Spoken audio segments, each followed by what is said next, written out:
All right. Cool. Welcome to the Cult of Personality podcast. I'm your host, per usual, Mikeymcchoppa. And with us today is a very special guest. Here today we have Spookyguava. How are you What's today? going on? I'm good, man. Thank you for the opportunity. Of course, man. Of course, man. I'm very excited to have you on. I see what you be doing on Instagram because I followed you for quite some time, probably some months now. Um, Thank you for your support for, both myself and the podcast.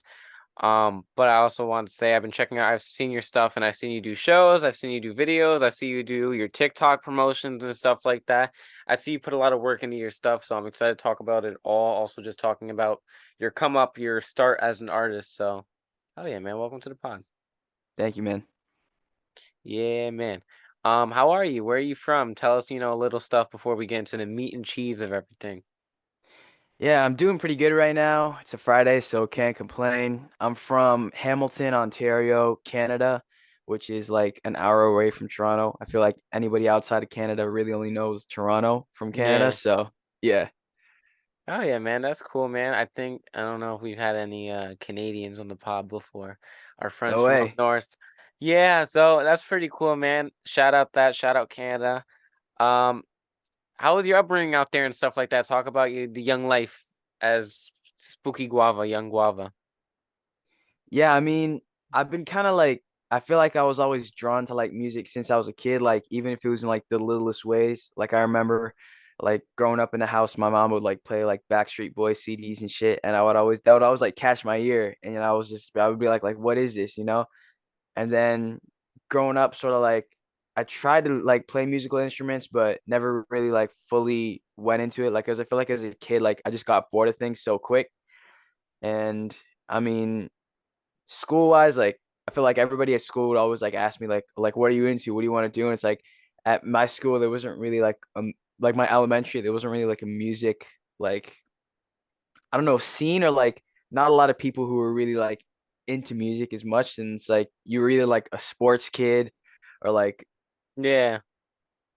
like a video game Snapchat kid or something. It's like for me, I didn't really like fit into any of those. So yeah. Oh yeah, man, you were drawn to the music. That's really cool. Um, yeah, man, that's cool. I just like to talk like a little backstory and a little bit, just whatever's coming to my head because this is like none of this is scripted. This is all just me, doing my thing.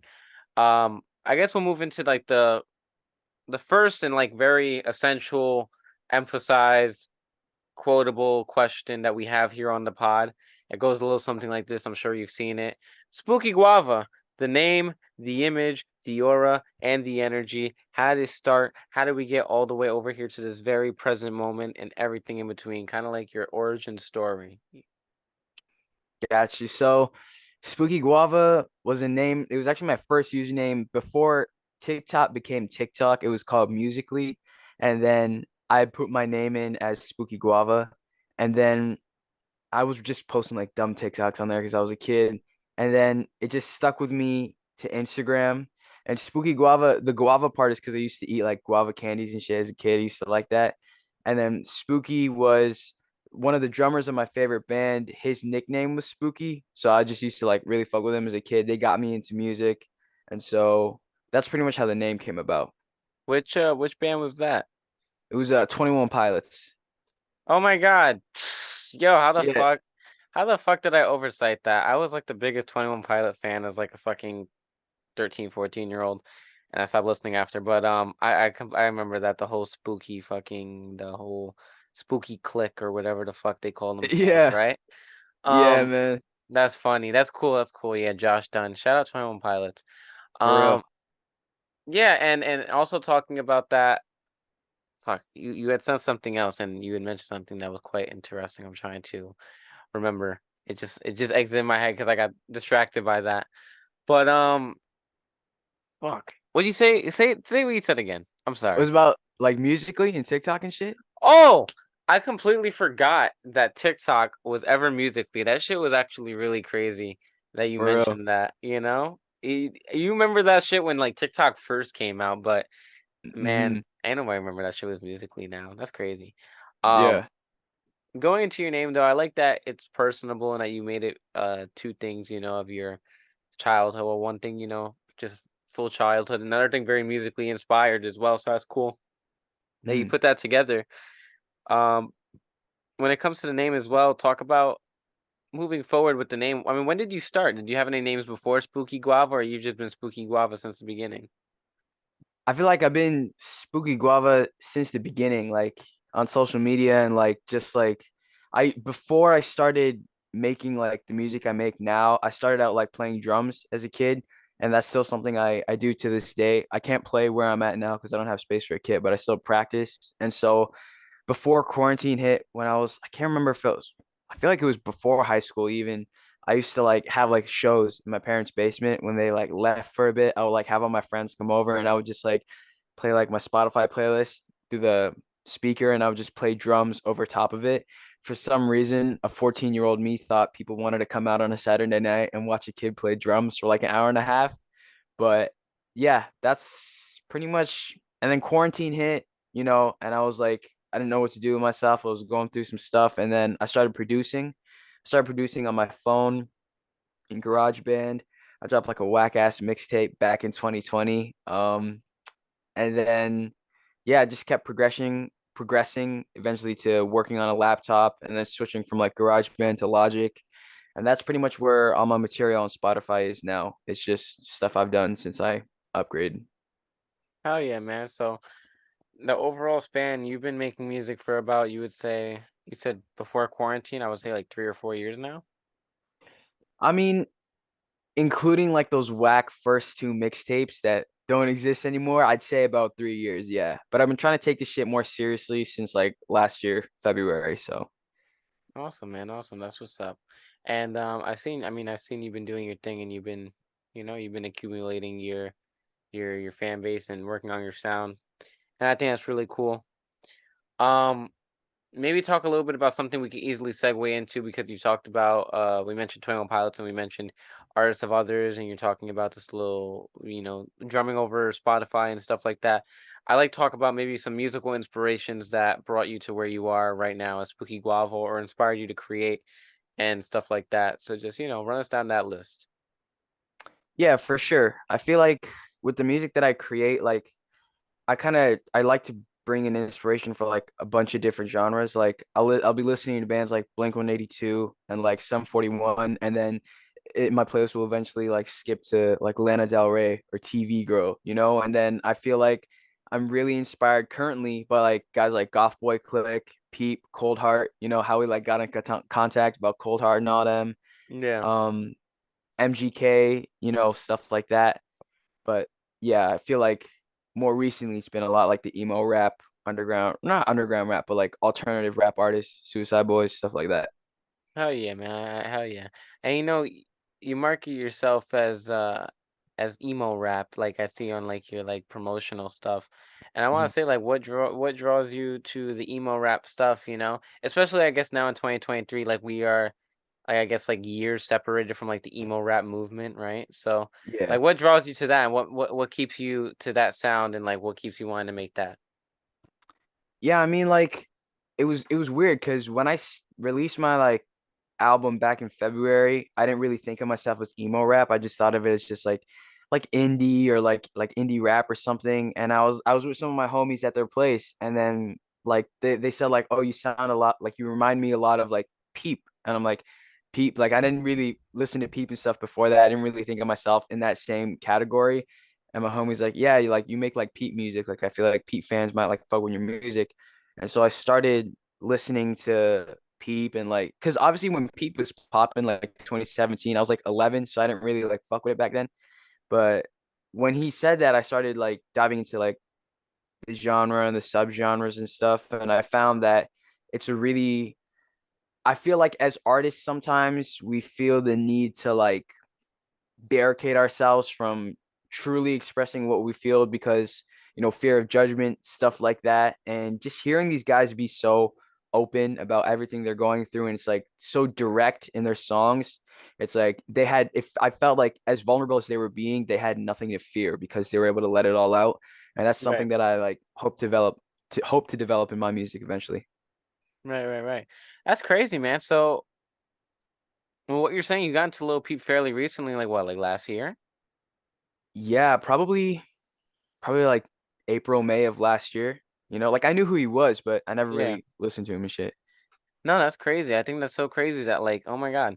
It like makes me feel like that like this is really cool though because like I don't know, I guess like when you were there, like I don't know, and I was young too. I mean, I was 14 when like Peep died. So Yeah, yeah. I was listening to Lil Peep as like a 13, 14-year-old and you know, now that now I'm 20, so what, 6 years have passed and I feel like I'm like, damn, emo rap is dead. Lil Peep is, you know, Lil Peep has been gone and GBC still does their thing, but they all kind of moved on to other things. And I'm like, I hope it was all not for nothing. I hope we don't like it's cool to see that younger kids are, you know, you're not much younger than me, but it's good to see that, you know, the kids of today are still making that stuff or want to make that stuff or still inspired by the people who made that stuff, you know? Because like when you age and you grow old, sometimes you're like, damn, was I a cornball for liking this stuff back then? Because people don't like it now. But no, it's still inspiring a whole generation of people, and I think that's really cool, man. Yeah. Hell yeah, bro. Um, and yeah, so talking about that and talking about inspirations, tell me a little. Well, you mentioned Peep, you mentioned other SoundCloud stuff. Was there any other artists you wanted to mention? And also like guys like very prominent in like the 2016 SoundCloud rap, like Uzi, Nav. I feel like 21 Savage a little bit, but not a whole lot. But I feel like even like you listen to some Uzi stuff and you can hear like that emo rap like influence on there. Yeah, So guys like that, and then yeah, yeah, man. I like Nav. Shout out Nav, man, the best brown boy to ever do it. for real. Yeah, that's cool, man. And he's from Canada too, right? Yeah, yeah, he's from Rexdale, which is like a little bit away from Toronto. I saw him last night. I was at a show last night. It was like Oh crazy. wow, that's fire. That's really cool, Yeah. man. That's sick. Yeah, man, that's awesome. So then moving towards that. Or moving from the well, actually, you know what? I want to talk to you real quick. Talk to you about you mentioned 21 Pilots, my boy. Talk to me about your 21 Pilots inspiration, bro. I could have a conversation about this. Yeah, dude. I mean, the first time I heard of 21 Pilots was like 2016 when they were like blowing up with like stressed out and stuff like that. Yeah. And I remember I was at school and one of my friends was like, "Oh, did you see the video for this song? They're like riding these like big wheels and stuff like that." And I was like, "What?" And as soon as I got home, I searched them up and saw that video and then it just like YouTube had like the autoplay thing, so it kept playing their stuff and I was just like falling down the rabbit hole at that point.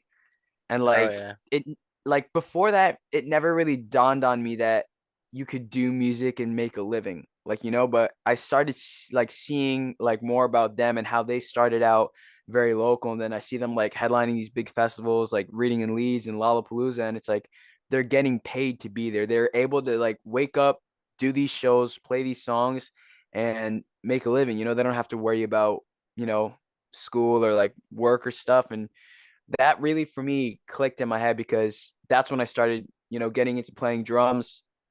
And I was like, if there's one thing I want to do for the rest of my life without getting bored of it, it would be at that point it was playing drums, but I feel like deep down I knew I wanted to start making music as well, you know? Overall, just creating music. Yeah, man, that's fire. It's really weird and cool that you mentioned that because like 21 Pilots was like a weird early musical inspiration for myself. Like I had like music that I liked. I was really well as a kid I just listened to whatever was around me and that's like regular like 2000s rap, hip hop shit, you know, like Bronx. I'm from the Bronx. And Oh, and okay. and and then moving forward I developed my own taste and I got into like Nirvana and Green Day, Blink-182, all like the like bands that you first start off with when you get into alternative music. And then I found Yeah. 21 Pilots and with that, like mentioned the same thing about how they come from like a small town or whatever, and you see that they come from like what, like fucking Columbus or some shit, right? Like Ohio. Yeah. And you Yeah. see them come up and they do their shit and like it's cool that you mentioned that because like at the age of like I got into 21 Pilots around the same time, probably like 2016, which so I was like no, I was probably like a little less, maybe like 2015, so like 12, 13. And I stopped listening to them in like 2017. So that into that 2 year period, I saw all of that, and like I wanted to fucking dye my hair and stretch my ears like Josh done. Trust me, it was like a whole little thing for my little like preteen self. And with all of that, it's cool that you mentioned that like that being like a start for you wanting to make music because for me too, it was that. and then I got into fucking Black Bear, and I like found SoundCloud through that. And then from there, I got into like all the GVC and the Little Peep and all that shit. And then I was like, oh, you can really do this from home. Because 21 Pilots, it was like they were a small town artist or whatever. And like they were Mhm. doing it from home and stuff. I know like some of the lore and like whatever, but SoundCloud's like a whole different thing. It was like the Wild West for music. It's like there's no industry, there's no record label. It's just you put it out and thug it out. Good luck. Yeah. So that's a cool segue, man. It's kind of weird that we mirror that same segue, you know? Mhm. The fucking that's cool. So that's what's up.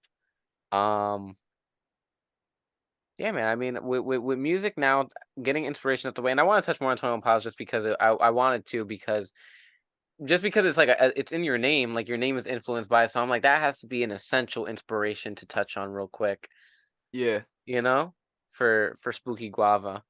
But moving on from that, I want to talk about what you're working on now and just what you got. Again, you have a lot of stuff that you're working on. I see the videos and the promotional material and stuff like that. I just want to talk about how you upkeep that and what you're working on now, both musically and outside of music, whether it's videos, merch, more promotion. What do you got going on right now? So right now I got the EP dropping on December 29th. That's got pretty much everything I've released this year so far. Two or no, three singles that have been heard or are out now, and then I think one or two more that are exclusive to the project. And I think I felt like this year I really honed in on my emo rap like influence, and I feel like that's very noticeable when you listen to this project. Right, So next year I'm looking at still keeping that emo rap sound because I've been told like I have a sound now, like a signature sound that people like associate with me, which would I guess be like emo rap. right, But I was also looking at going back to like like the OG like influences of like like the 2016 SoundCloud guys like Nav and like Uzi and making like more of those type of trap beats. But right. it's kind of like all over the place because like I have so many ideas on what I want to do, but it's hard to fit them into one thing because they're so diverse. Yeah, well, you definitely wouldn't want to limit yourself by putting yourself in a box, you know?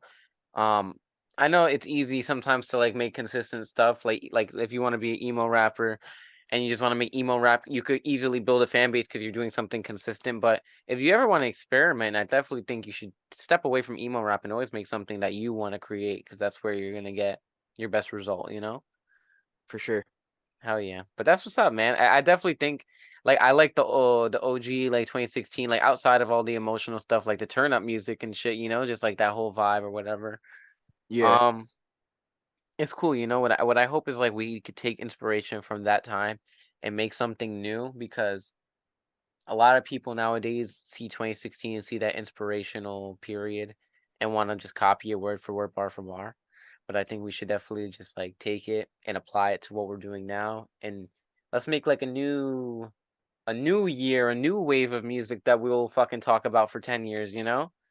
Yeah. I like that you mentioned that. How's the promotional stuff going with the TikToks and stuff? How do you do those? I've been seeing you doing like skits even. Yeah, I mean, it cringes me whenever we're like I'm filming stuff like that and then I edit it and post it. But deep down, I know that I feel like this might be like even if it's not the future, it's a huge wave of how artists, present themselves to new people online because it can show up on anybody's feed. I feel like Tyler the Creator was talking about, and he's like, you could have two views on a video, and that one view could be someone completely like unexpected. And so I always put it out there as like a shot in the dark kind of. I'll post it, see how it does, and then if it does good, great. If it doesn't, that's fine.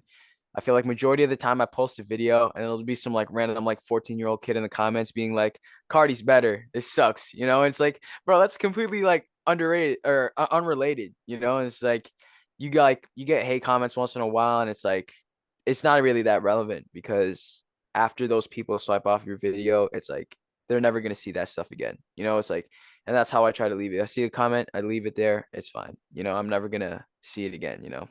Yeah, and I like your approach to that. I mean, number one, they come to leave a comment and they're leaving a view, so it works for you in the end, you know? it's engagement, so if it works for the algorithm. Um, but also I think it's cool, especially in this day and age where everything's Instagram Shorts and Reels or YouTube Shorts and Instagram Reels and TikToks and whatever. It's definitely like almost an essential part. I mean, I personally like avoid it because I'm like stubborn, but you guys, if you got it down, you got it down. That's like the way to do it. It's like the way to market nowadays, and I respect it. Even though you're like, yeah, I get cringe sometimes. Like it definitely is worth putting that investment into the music. Get your for name out sure. there. Oh yeah. Um, I was gonna say like with the skits and stuff like that. Like, is there like were you like a big YouTube kid or anything? Like, or it was just like like I'm gonna just try this on a whim because so I don't know. Like I have like I find my skills with editing or my skills with podcast content coming from when I was like a little kid doing like gaming videos. So I know like sometimes people find the inspiration from the weirdest niche shit. Yeah, I mean, I feel like every kid has that rite of passage where they start a YouTube channel and they think they're gonna like be a big YouTuber and live in a house with like five of their other YouTube or gamer friends, and it's like I feel like I we grew up on a content-based generation, especially like with the internet. Like everything is content, everything you see so much stuff. You see people in public filming content and stuff, and it's like I sort of saw what works and saw what didn't. And even though the stuff that worked was like super corny and stuff like that, I was like, there's gonna be a point where if I keep doing this, I won't have to do this in the future. Like I can start out with these corny internet type videos, like, and then once I establish some sort of fan base, maybe I can go into the not so like cheesy stuff. Right. Yeah, man, that's cool, man. I think it's cool that you just put that initiative and that effort into your stuff. So I want to talk about too because it's like when you go to your Instagram, it's like one of the more prominent things you see with your stuff. And Yeah, so now, I mean, we talked about kind of the present and the future because I mean, when this releases, your project will be coming out in 4 days, yeah. and we talked a little bit about like what music you've been creating now, but you said a lot of that stuff is within the project. So it's only fair and right that we talk a little bit more about the project, which in our reality time while recording comes out in like a month. But in YouTube time, Mhm. I had a little lag. In YouTube time, it comes out in like 4 days. So talk about it. Give us a little explanation before people listen this Friday or whenever. Yeah. I mean, the project is an EP called 19. I feel like when I turned 19 this year, it's like, I don't know, it was different because when you're 19 here, you can like buy liquor, you can buy weed, stuff like that. So it wasn't just the fact about weed and stuff, but it felt like once you turn 19, you're like in that weird phase of not like being a kid anymore, but also not being like a serious adult yet. So like it was just kind of looking back on the past year and a half of what I've had going on. And when I started making these songs, I released one single and then I released another one. I was like, I want to keep rolling this ball with the emo rap influence. So I was like, I'll make an EP about it. EP has 4 songs on there. Can't Slow Down, Call Me in the AM, Superstars, and then 19 self-titled track. Um, and yeah, I feel like it still draws the same values and vibes from my album I released in the fall, but or not in the fall, earlier this year. But this time I feel like the vulnerability comes off at a lot softer, a lot less aggressive in my album. Like the vulnerability is like covered and caked in like metaphors and like hard hitting like trap beats and stuff. And this EP is like sort of the other side of that. So when you say other side of that, what do you mean by that? Like on a technical level? It's like more so like very, it's like when you listen to these songs, like you get the sense of, I don't want to say comfort, but it seems like on the less chaotic. Like the last album, I feel like when I listen to it at least, it feels like, you're like in a car going really fast in the desert. Right. And this, yeah, sorry, go ahead. Like instrumentally, I would assume as well, right? Like what changes to the sound in this project are you making to where it comes off less hostile or chaotic? Yeah, I mean, I feel like yeah, actually pretty much every song on this project has like guitars on it. So like whether that's like melodies or like chords or stuff like that, it's all they all stem from like a indie like guitar loop or something and then trap drums and like some synths on there. The last one it was all just like, you know, 808s and like trap beats and like fast like synths and like, stuff like that. This Yeah. time is guitars, So pianos, pads. softer sounds, more intricate shit, and like it seems like also like a slower pacing. It sounds like I fuck with that. That's cool, man. Yeah, I like to give the breakdown of the project, you know. We Mhm, haven't had many people come on to like promote projects, you know. Sometimes coincidentally people will be like working on something, but like it's never like a thing. So that's cool, you know, mhm. to give us that. Um with the subject matter of the project and stuff like that, lyrically, like what are you talking about compared like because we're also talking about the changes in mood and stuff like that. I can only imagine that lyrically, the subject, the context, the content, the subject matter is all probably a little more vulnerable rather than hostile or anything of the sort. Yeah, definitely. I mean, with the last album, I feel like everything I was talking about, I tried to structure it as like a concept album. So everything that I wanted to say, I would, fill it in with words that would align with a storyline with the album. And so this one, there's a lot of subject matter that talks about like mental health, um, heartbreak, um, things that weren't blatantly stated in the last album. And this Mhm. one, like once you hear a song, you'll know like exactly what it's about. You don't have to wonder like, oh, well, what did he mean by that in that lyric? Or like, does this mean something else? It's like it's very bold and to the point, which can come across as, almost too direct sometimes, but with the soundscape of the instrumentals and stuff, it sort of balances out. Yeah, man. And with the process of writing this and the process of coming up with this project and these themes and stuff like that, is this coming from a personal place when it comes to themes of heartbreak and mental health, or is this like to write for others to resonate with for awareness, you know? Like, are you just talking about your own experiences with these things? Or is it both? I Yeah, I'd say it's both, honestly. I mean, the mental health stuff is pretty much all personal stuff that I needed to get out, but I never knew how. So with these songs, I felt like I was able to, finally get it off my chest. And the heartbreak stuff, some of it was drawn from like personal stuff, but I feel like the other half was like stuff that people would tell me about what they're going through or a friend of theirs was going through and stuff like that. And so I never really knew how to translate my own sort of experiences into music without it being like corny or like weird. And then when I found other people's stories like that they had told me and stuff, I was able to write around that and build a storyline kind of based on that. Oh, okay, cool. So, yeah, there's a little bit of both. A little bit of it's like first person, but a little bit of it's also taking inspiration from other people and what they've gone through. And I fuck with that, man. That's cool. It seems like Thank you. you approach music and approach this project with a lot of like thought and consideration for like I guess like things that matter, you know? It's not just like going into it like selfishly, you know? Definitely. Is there a overall message that you're trying to convey in this project before we like I guess move forward?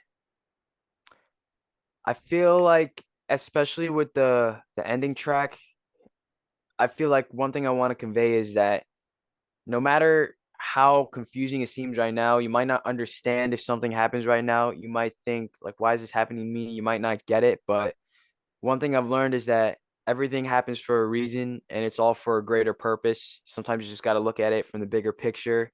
And even though it doesn't make sense right now, maybe a month from now or a week from now, you'll realize, like, okay, this was for a reason. Of course, of course. Um Now moving slightly off the topic but still staying relatively on topic. With this project, is there any outside projects that come with it, such as like videos, visuals, merch? Are you doing shows to promote the project? You know, anything of that sort. Give it new skits, give us the rundown. Yeah, definitely a lot of promotional content. Like I posted a TikTok today. I got a couple more to post. I was thinking about shooting some skits. I got a show next week that I'm unveiling one of the singles for. And I was thinking about filming some skits out there and a lot of I think I might do like a merch run because right now the only merch I have is like a basic t-shirt with my logo on it. Right. And so um I actually hold on, I have this shirt right here, which is designed by my homie Ryan. This was like one of the shirts for the lead single. And so it's got the lyrics and the design of the logo on the back. And I've worn it to shows and got a lot of compliments from it. So I might have to see if he can start making those as like a merch thing, you know? Yeah, that's definitely cool because like a lot of people will just like smack their name on a T-shirt and call it merch, but the fact that you have like the lyrics and like it's a little more interactive and a little more in the know to know, I think it's really cool. And that's Mhm. awesome, man. I always like when artists are like take the initiative and have that drive to well, sometimes people just need to do it for survival. Like I know people do merch because they need the funding for their music, but also I just think it's cool because when people have so much creativity, such a creative vision, it's like, okay, I'm not only bound to music. Here I am doing clothes. Here I am doing videos. Here I am doing whatever the fuck, writing a book, whatever the fuck it may be. I also like that, you do the skits and stuff like that. I think like, cause not only is it like for a good sense of marketing, but it's also cool that you have experience in content creating outside of only audio. And you also have uh, a skill for comedy, or some sort of touch for comedy. It's good to like, just have that like jack of all trades to you. And I really respect that. Thank you, man. Thank you. Hell yeah, bro. Um, before we move forward, is there anything you want to talk about?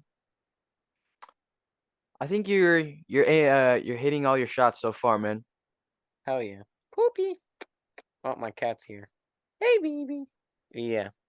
Um, but yeah, man, moving forward from that, I also want to ask about, I mean, so when did you start music again? Give me one. It was You said you started taking it about last year, but you started with the whack EPs and mixtapes in 2020, you said? Yeah, 2020.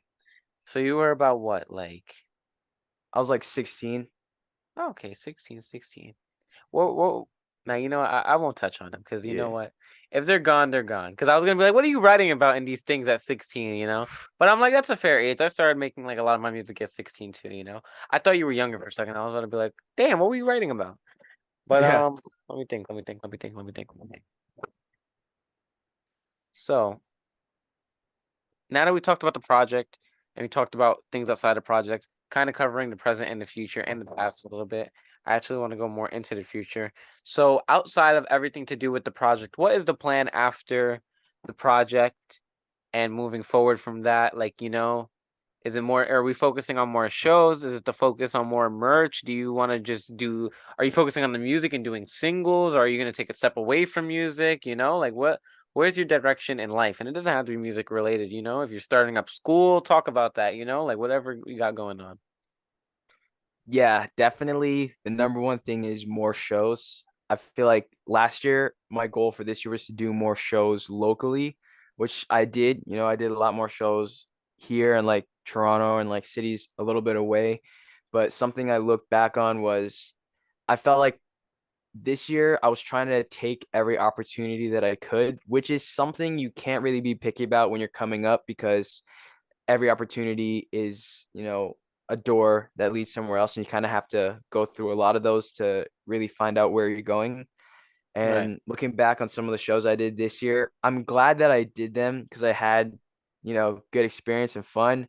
But like if I can avoid them next year, I probably would. Like one of my shows back in May, I got paid for it, which is sick, and I performed for like 30 minutes. But dude, the crowd was just like old people like sitting down, and I'm on there jumping on stage, like rapping over these big beats, and like these like old heads in the crowd just being like, "What is this kid doing?" So like mother pushing her like daughter in a stroller, and it's like, man, I did not want to be here right now, but I was That's getting cool. paid for it, and I was like, Yes, I fuck was it. about to say it's cool you got paid for it, man. Not a lot of people get paid for their fucking performances, man. In New York, a lot of these kids are probably getting paid peanuts or not getting paid at all for doing a show, so that's what's up. Yeah. Um, That's funny though that you mentioned that and shit like that. So the improvement on shows and hopefully finding like your demographic as well, I hope is like on there. And when it comes to touring and moving around, since that's a focus, do you plan on moving? Because I know you say locally. Do you plan on expanding, performing in other parts of Canada? Do you expand on coming to the US even and doing shows? What's your plan on and shit like that? So as far as I could talk about for Canada, right now we're going through like our nasty winter and shit. So I feel like next year, maybe spring, I definitely want to hit like places like Montreal and like stuff like that that are, still pretty poppin'. But as far as I can say right now, 2024 US, we got a couple shows coming. I see like a lot like I'm on Spotify for artists. Majority of the people are from like the US and stuff like that. So far we got some things lined up in the works. I can't like say too much about it because it's with other artists as well. But that's definitely the goal for next year. More shows outside of like my home province and like more shows in the US. That would be sick. So with the US, I know you don't want to talk much about it, but do you know like what stops you're stopping at, what towns you're stopping at? It's pretty much just like California and stuff like that. Awesome, awesome. So you're hitting the West Coast. That's awesome. Have you been to the US before? Yeah, but like never on like some music shit, It was just either like for a day, like shopping, like we will come like Buffalo, New York, and like Yeah, yeah, yeah. because that's closest to us, just for, like shopping and then like on vacation to like visit family. But it would be my first time, like even next year will be my first time going to California at like in my whole life, and it's like on some artist shit. It's like crazy. Yeah, that shit's like a big deal, you know? Like I was gonna even say like number one, like going to Buffalo, New York is like being in Canada. It's the same shit. It's all the same fucking region, you know? It's just a little less north. And Yeah. so going somewhere like Cali, bro, is like oh, it's different. You know, I've never even been to the West Coast. The closest I got is Utah, and I thought that was like the greatest thing on earth, you know? So the fact that you're doing that on some music shit, bro, like number one, kudos to you, and number two, like that's gonna be dope as fuck, you know? Like I'm excited for you. You're on the incline, you know? I'm glad to see your work is paying off. You know, I see you're putting in work and I'm glad to see it's paying off. You know, it's hard to do this music shit, especially like in the way like you're doing this music shit the way that they were doing it like a couple years ago and like you're doing it like progressively, like you're doing it well and you're doing it with the TikTok and the content that comes with the modern times. And I think like you don't see many artists that come up that way. Like and now a lot of people it's just different. It's just a different thing. It's different dynamics. So the fact that you're doing it kind of like locally, and it's just really cool, man. I really fuck with that. You know, you're not in a big city or a big like big region. You know, you're not in like a LA or a NYC or a Chicago or anything. You know, you're doing your thing locally and you're like doing it well to where you are going to the fucking spots that are you know, the LAs and the shit like that. So kudos to you, man. That's really fucking fire, you know? Thank you, bro. Appreciate that. It's definitely a dream come true. Hell yeah, bro. When it comes to collaborations and stuff like that, is there any collaborations we should be on the lookout of? One of our first conversations was talking about features and collaboration. So I just wanted to know maybe if anything went through with that. If you want to gatekeep, that's fine. I was just curious myself. Yeah, so for those of you who don't know, how we got in contact was you had worked with Cold Heart in the past, and so I was reaching out. I'd seen one of your TikToks like promoting the songs on there, and Wow. then I reached out and I was like, like was it worth it? I was like on the fence about it because like Coldie's texting me and he's like, I'm on tour right now. I can get it done within a few days, but I might be busy. And I was like, I don't know, should I like jump the gun now or should I like wait? And then I ended up waiting on that and not, going through with it. But I do have some more features on the way. I got a collab EP, hopefully dropping before the spring next year. And that's like very different from the sound that I have now. So Hell yeah, man. Yeah, you're planned ahead. I see that you are very strategic and you're planned ahead, and I like that. You know, it's good to have. It's good to have. It's good to be like prepared. Um, moving forward from that, is there anything again I'm gonna ask, is there anything you want to talk about on the pod? Because if not, then I would probably start leaning towards the wrap up. Because I feel like I've covered a lot. I feel like I covered the past, the present, the future, the project, things after the project. We've talked about the upbringing, we've talked about your name, and I'm really just trying to, you know, go over and see if we've missed any points, you know? yeah, no, man, you've done a great job so far. Covered a lot, definitely everything I want to talk about and more. So thank Why, you so thank much for you. that. Why thank you, Spookyguava. You know, you're doing good, man, especially for someone your age. You know, what are you, 18? I'm 19. 19? Yeah, that's good, bro, because people go like, people go into this shit and they do this shit with not nearly as much progress as you, and they'll be fucking 60 with gray hair, like playing bingo hall. So, you're doing good. You're on a very good incline at a young age, and you should keep doing that, keep creating. And now we'll lean into the wrap up.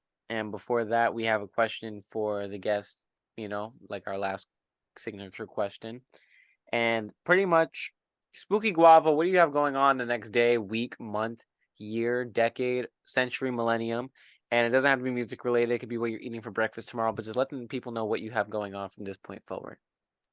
Yeah, so tonight I'm going to see one of my homies perform at like pretty big venue in the city. It's like a 500 cap venue, so it's like pretty established. I've never been there or performed there, but my homie's only been doing music for like a year and he's like performing there, so it's like kind of like a big deal to like the local guys. So I'm Wow, gonna pop yeah. out uh November 30th. I got a show in Toronto. So that's like Drake City, so I'm gonna be on the lookout for Drake, all that. Yeah, man. Get signed to OVO. OVO Guava. For real, that's the move. That's the move. And then yeah, we got one more show December 9th, last show of the year. And then after that, I think that's when we start taking things to other places, Hell yeah. Yeah, man. You got bright things coming up, man. I'm congratulations to your boy for selling out or, performing at a 500 cap venue, and I hope you enjoyed that. And I'm happy to have had you on because, you hit me up in advance. I really appreciated that. Thank you. Please, if you guys are looking to do interviews and you want to be on the show, please hit me up in advance. Hitting me up on the same day is never a good idea. I will not be able to interview you. I am busy. Anywho, but those for people out there. Thank you for hitting me up in advance. And then you came here kind of like with a set idea of, hey, I want to promote the project really because I have this timing and everything like that, and I really like that. I'm really happy I could help you with this common goal, because I just like to interview artists. This is great for me, and it's good for you. And thank you for giving me an hour or however long, 40 minutes of your time or so. Thank you. I really appreciate that. um and now I guess we'll come to Dude, thank the— you for the opportunity.